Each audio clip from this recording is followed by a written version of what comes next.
fokus til å skrive, men så... Det blir en bedre enn duffen. Ok, der. Jeg får det. Hva synes bygget gikk med romanen, ja? Han... Ok, sånn. Sykt. Er du klar? Er du klart?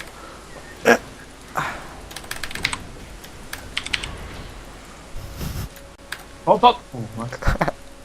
2, 1, nice.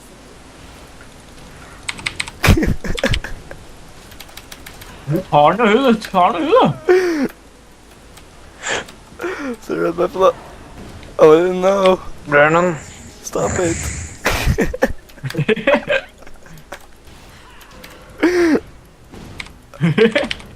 Kom her, Blue.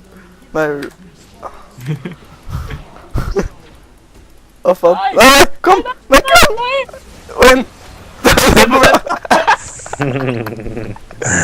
Random duff, bare rett